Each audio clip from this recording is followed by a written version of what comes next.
Gold trusted gold buyers మీరు తాకట్టు పెట్టిన బంగారాన్ని విడిపించి ఈ రోజు ఉన్న మార్కెట్ ధరకు కొనబడును. ఎవడ్రా వాడు? ఇన్నాళ్ళుగా వ్యాపారం చేస్తున్నాను, నిన్నగాక మొన్న వచ్చినోడు వాడు నాకు పోటీయా? వాణ్ణి పెరగనివ్వకూడదు. వాణ్ణి ఇక్కడికి రప్పించండి, నేను మాట్లాడతాను.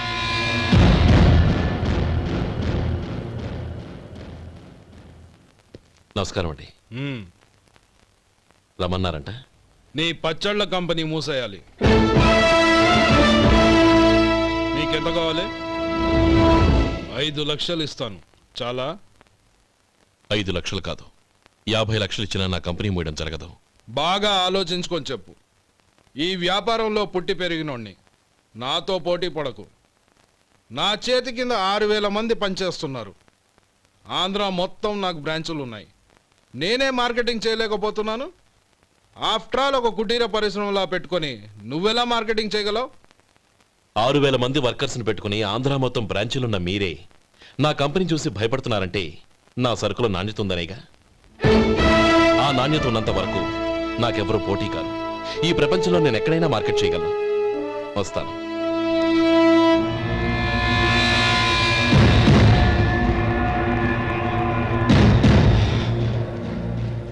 ఇక్కడ ఏం లేదండి. ఇక్కడ ఏం లేదండి. ఇప్పుడు ఊపిరి పీల్చి బిగపట్టు, నెమ్మదిగా వదిలి. ఓకే, లే, నెమ్మదిగా ఇలా వచ్చి కూర్చో. ఏం లేదు, మామూలు కడుపు నొప్పే. ఈ టాబ్లెట్స్ 3 రోజులు వాడు. ఎలా వాడాలో ఇందులో రాశాను. Token number 29. టౌన్ డాక్టర్ భయపెట్టేశాడు, ఆపరేషన్ అది ఇదని. కానీ ఈ డాక్టర్ బాబు ఏమీ లేదని చెప్పాడు. ఈ బాబు 10 కాలాల పాటు చల్లగా ఉండాల.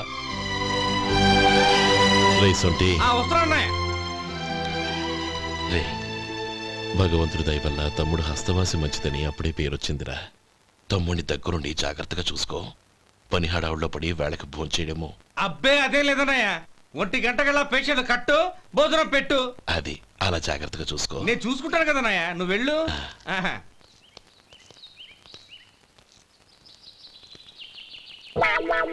అయ్యో, ఏంటయ్యా ఉంటున్నాడా ఈ దెబ్బలు? ఏదైనా యాక్సిడెంటా? అదేం కాదండి, మరి గోరు కొరికినందుకు ఎలక్ట్రిక్ స్తంభానికి కట్టేసి ఇలా రక్తం వచ్చేలా కొట్టారండి.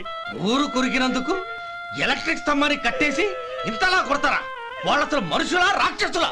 చాలా థ్యాంక్స్ అండి, కనీసం మీరైనా అర్థం చేసుకున్నారు. వాళ్ళు అర్థం చేసుకోలేదండి.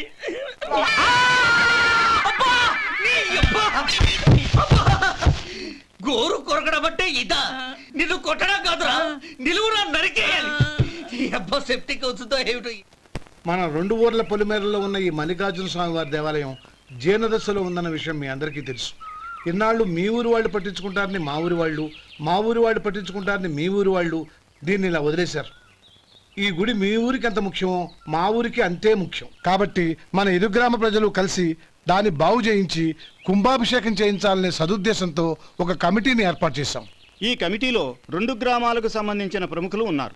కమిటీ ప్రెసిడెంట్గా ఎవరిని ఎన్నుకోవాలనే విషయంలో శ్రీ గోపాలరావు గారి పేరు, శ్రీ లక్ష్మీపతి గారి పేరు పరిశీలనలోకి వచ్చాయి. అందువలన మేమందరం బాగా ఆలోచించి తర్జన భర్జనలు చేసిన మీదట శ్రీ గోపాలరావు గారే అన్ని విధాలా ప్రెసిడెంట్ పదవికి అర్హులని ఈ కమిటీ నిర్ణయించడం జరిగింది.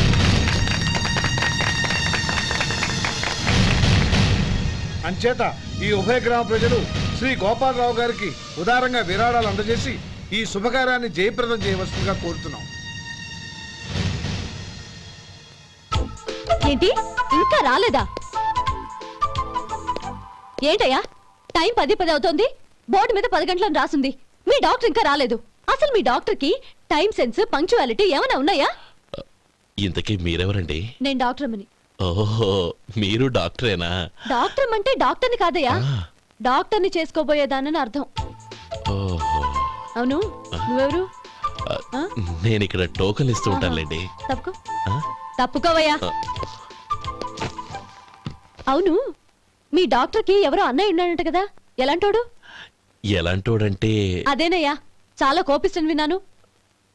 ఎందుకని అడుగుతున్నారు? ఎందుకంటావేంటయ్యా? ఆ అన్నయ్య మాట వినగానే మీ డాక్టర్ గడగడా ఉణికిపోతాడు. అసలు డాక్టర్ చదివే తమ్ముణ్ణి అలా భయపెట్టచ్చా? తప్పు కదా? తప్పేనండి. కానీ నాకు మీ డాక్టర్కి పెళ్ళవని ఆ అన్నయ్య సంగతి అప్పుడు చెప్తాను. ఏం చేస్తానండి? ఏం చేస్తానా?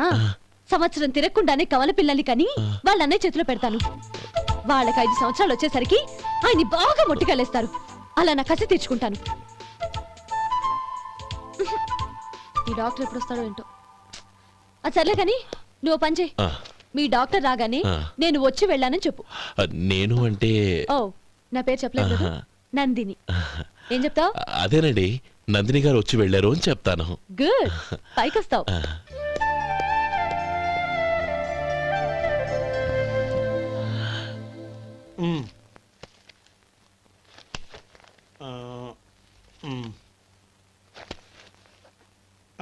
దీంతో మొత్తం 4,98,200 అయ్యాయి. పోతే నువ్వు ఇచ్చినంత ఇవ్వలేకపోయినా ఈ దైవకార్యానికి నా వంతు చందా 1800. దీంతో మొత్తం 5 లక్షలు పూర్తయ్యాయి. సరేరా, నేను ఈ డబ్బు తీసుకుని పట్నం వెళ్ళి బ్యాంక్ లో వేసి వస్తాను. అలాగే, నేను నీతో వద్దాం అనుకున్నాను రా, అనుకోకుండా సాయంత్రం ఇన్స్పెక్షన్ వచ్చింది. పర్వాలేదులే, వెళ్ళొస్తాను.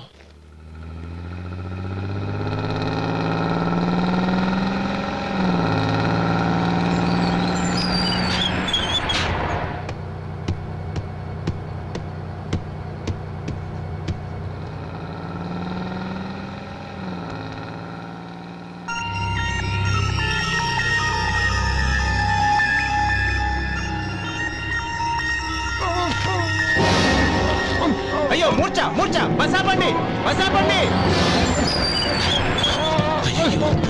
ఇదిగోండి తాళం చేతులు గుర్తి, ఈ తాళాలు చేతిలో పెట్టండి. వీటి వల్ల ప్రయోజనం లేదు. 4 ఖర్చుకోకుండా పళ్ళ మధ్య పెట్టడానికి గట్టిగా అది ఒకటి ఇవ్వండి. ఇదిగో ఇది చూడండి.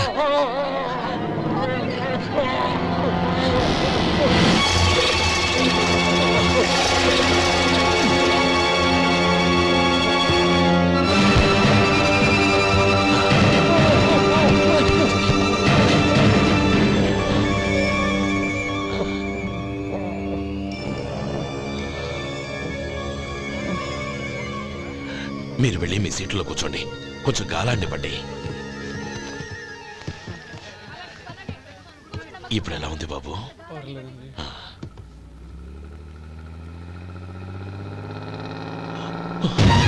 అయ్యో, నా బ్యాగ్ ఎవరైనా చూసారా? అందులో 5 లక్షలు ఉన్నాయి. నా బ్యాగ్ వెంటనే బస్ ఆపండి, ఎవరిని కింద దిగవద్దు, అందరినీ చెక్ చేయండి. నా అంచనా తప్పు కాలేదు. వాడి మంచితనమే వాడిని దెబ్బకొట్టింది. మన వాళ్ళని పంపించి గుడి తాలూకు డబ్బు కొట్టేశాడని పోలీస్ కంప్లైంట్ ఇవ్వండి. ఇప్పుడు ఆ స్టేషన్లో ఎస్ఐ వాడి తమ్ముడే. వాడే వెళ్ళి వాడి అన్నయ్యని అరెస్ట్ చేసి వీధుల్లో నడిపించుకు తీసుకురావాలి. అది నేను కళ్ళారా చూడాలి, మనసారా సంతోషించాలి.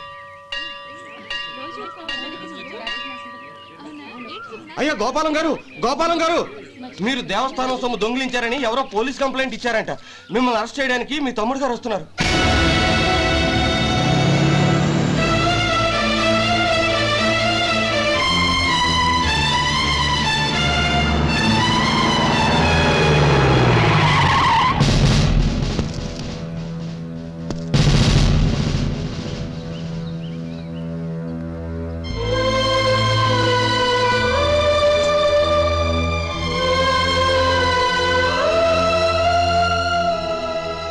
చూడు గోపి, ఎప్పుడు నువ్వు ఉద్యోగంలో చేరావో అప్పుడే తనా పరానే తేడా మర్చిపోవాలి.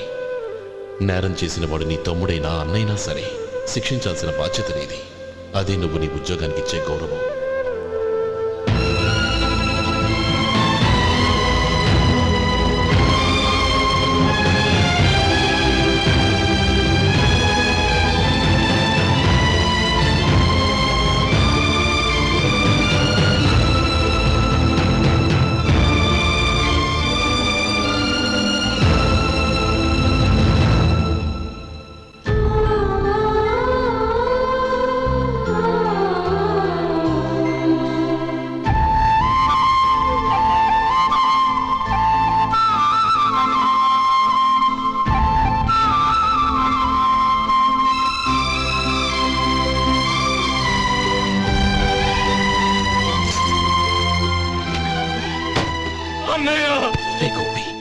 ఏమిట్రా ఇది? నన్ను క్షమించన్నయ్య. నేను కోరి ఉద్యోగుల చేరిన మాట నిజమే, కానీ ఇలాంటి పరిస్థితి ఎదురవుతుంది అనుకోలేదు. నా ఒంట్లో ప్రతి రక్త పట్టు నీ భిక్షానన్నయ్య. నిన్ను అవమానపరిచి ఉద్యోగం నిలబెట్టుకునే బదులు నా ప్రాణాలను వదులుకుంటారు, కానీ ఈ పని మాత్రం నేను చేయలేనన్నయ్య.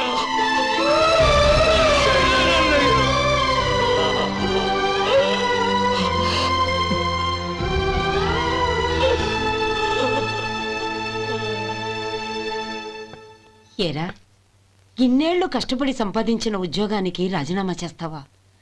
కనీసం నీ పెళ్ళాం ఏమనుకుంటుందోనని ఆలోచించావా? ఇందులో అనుకోవడానికి ఏముంది మామగారు? ఎండనక వాననక కష్టపడి ఓ తండ్రి కంటే ఎక్కువగా ఈయన్ని పెంచి పెద్ద చేశారు బావగారు. అలాంటి దేవుణ్ణి అరెస్ట్ చేసే ఆ ఉద్యోగం ఈయనకు అవసరం లేదు. బాగుంది. అన్నకు తగ్గ తమ్ముడు, తమ్ముడికి తగ్గ పెళ్ళాం. సరే, మీ ఇష్టం. నానమ్మ, అన్నయ్యడి. నమస్కారం అండి. ఓ నువ్వా? రా కూర్చో. పర్వాలేదండి. ఏంటి ఇలా వచ్చావు? ఆ రోజు నా కంపెనీని మూసేయమన్నారు. ఇప్పుడు నేను మూసేయడానికి సిద్ధంగా ఉన్నాను. దానికి ప్రతిఫలంగా నాకు 5 లక్షలు కావాలి. అలాగే, నీకు కావాల్సిన 5 లక్షలు నేను ఇస్తాను.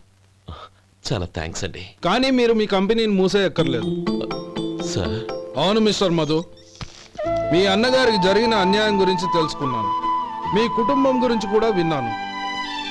సహజంగా అందరూ ఐకమత్యానికి ఉదాహరణ రామలక్ష్మణులు అంటారు. కానీ ఆ రామలక్ష్మణులు ఎలా ఉంటారనేది పుస్తకాల్లో చదవడం తప్ప ఎవ్వరూ చూడలేదు. మీ అన్నదమ్ములను చూస్తే ఆ రామలక్ష్మణులు ఇలాగే ఉండేవారేమో అనిపిస్తుంది.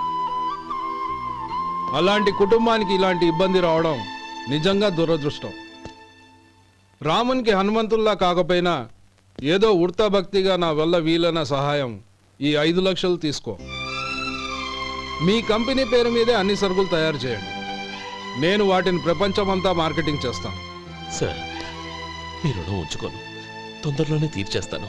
స్నేహితుల మధ్య రుణాలేంటి మధు? We are friends.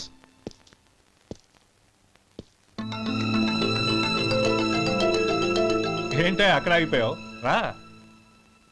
నువ్వు మీ అన్నయ్యని అరెస్ట్ చేయడానికి అట్టెళ్ళావు, ఆయన లొంగిపోవడానికి ఇటు వచ్చారు.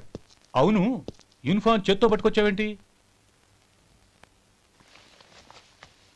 సార్, నేను రే, ఈ మాత్రం దానికే బెదిరిపోయి ఉద్యోగం వదులుకుంటావా? నువ్వు ఇలాంటివి ఎన్నో సమర్థవంతంగా ఎదుర్కోవాలి. నిన్ను నేను ఎస్పీగా చూడాలి. అది కాదన్నయ్య. ఇంకేం మాట్లాడకు. ఇన్స్పెక్టర్ గారు, నన్ను లాకప్లో పెట్టండి.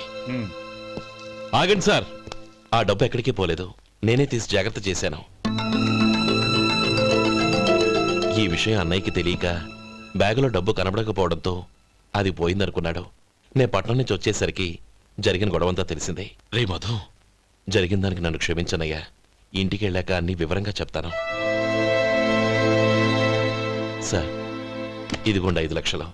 ఇది కమిటీ వాళ్ళకి అప్పగించి ఈ కేసు కొట్టేయండి సార్. భలే వాడివయ్యా, తీసినప్పుడు ఒక మాట ఆయనతో చెప్పుండొచ్చుగా. అనవసరంగా పెద్ద ఆయన స్టేషన్ వరకు రప్పించావు. Sorry sir. అన్నయ్య, మీరింటికి వెళ్ళండి, నేను లెక్క అప్ప చెప్పేసి వస్తాను. వస్తానండి. అలాగే. ఎలా దెబ్బ కొట్టాలన్నా కుదరటం లేదు. అయినా వీళ్ళకు ఉన్న పళ్ళంగా 5 లక్షలు ఎలా వచ్చాయి? అదే బావా, నాకు అర్థం కావటం లేదు. నీకు అర్థమైతే ఆశ్చర్యపడాలి, కానీ అర్థం కాకపోతే ఆశ్చర్యమేముంది? Useless fellow.